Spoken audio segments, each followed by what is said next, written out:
Welcome to English Snap Lab, where mastering English is as easy as a snap. One of the best ways to learn a language is through stories. They are emotional, interesting, and easy for our brains to remember. In this series, I tell famous stories from world literature in slow, clear, and simple English to help you understand more easily. While you listen, you will hear many useful English words and expressions. Today's story is A Chilling Adventure by Jack London to build a fire. This story is perfect for practicing weather vocabulary, words like freezing, numb, and blizzard, and essential survival verbs. Before we begin, please take a second to give this video a thumbs up. Let's begin. Part 1. The White Wilderness. The day was cold and gray, exceedingly cold and gray in the heart of the Yukon Territory. There was no sun in the sky, only a heavy, white silence that covered the land for miles. A man was traveling alone through this white wilderness, heading toward a distant camp where his friends, he called them the boys, were waiting with a warm fire and hot food. He was a newcomer to this land.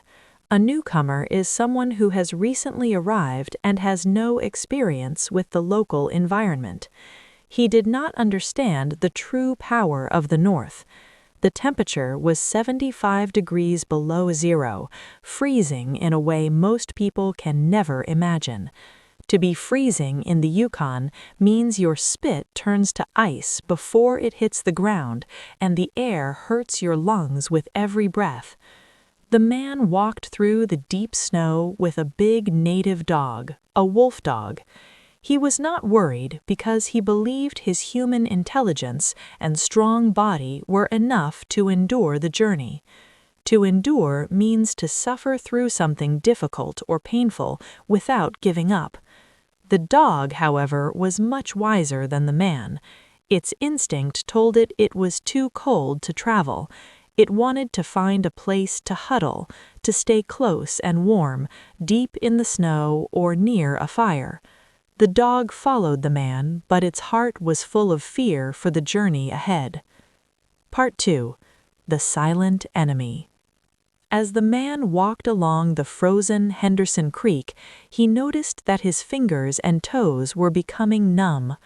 When a part of your body is numb, you have lost all feeling in it because the blood has stopped flowing to the skin. It feels like your limbs are made of heavy wood or stone. He stopped to thaw his face by rubbing it, but the cold was faster than his hands. To thaw means to melt or warm something up that has been frozen.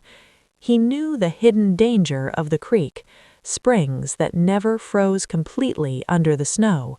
If he stepped into one, his feet would get wet, and in 75 below zero, that is a death sentence. He was careful, but suddenly the ice broke.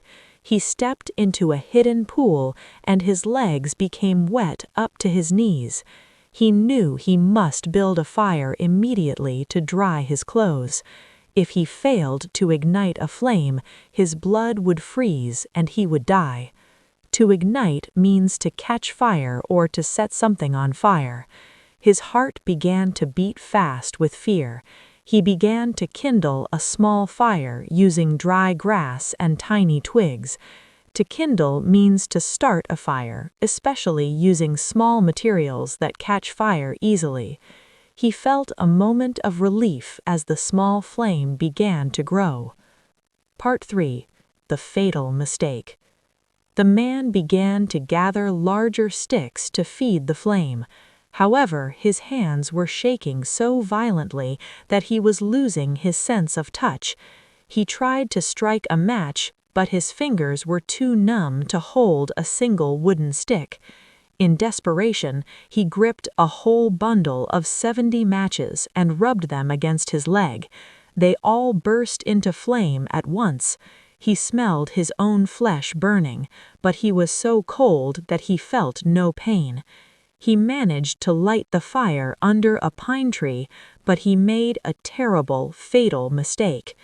When he pulled the dry brush from the base of the tree, he disturbed the snow on the heavy branches above him. Without warning, a large pile of snow fell down and completely extinguished the fire. To extinguish a fire means to put it out so it stops burning. The man sat in the sudden gray smoke, paralyzed. He tried again and again to rekindle the flame, but his body was becoming too stiff to move. The cold was no longer just on his skin, it was moving into his very bones, slowing his heart and his mind. Part 4. The Final Sleep. The man grew desperate and tried to run toward the camp.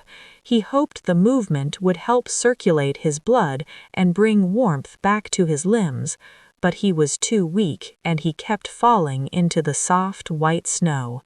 A blizzard was not blowing, but the still, silent cold was even more deadly than a storm. A blizzard is a very strong, cold wind with a lot of snow. Finally, he realized he could not survive. He sat in the snow and began to feel a strange, warm sleepiness. He decided that if he had to die, he would die with dignity, resting as if he were just taking a nap. The dog watched him from a distance, waiting for the man to move or to ignite another fire, but the man remained perfectly still. When the dog realized the man was dead, it didn't stay to mourn. It turned and ran down the trail toward the camp, seeking the smell of other humans who would have food and, most importantly, a warm fire.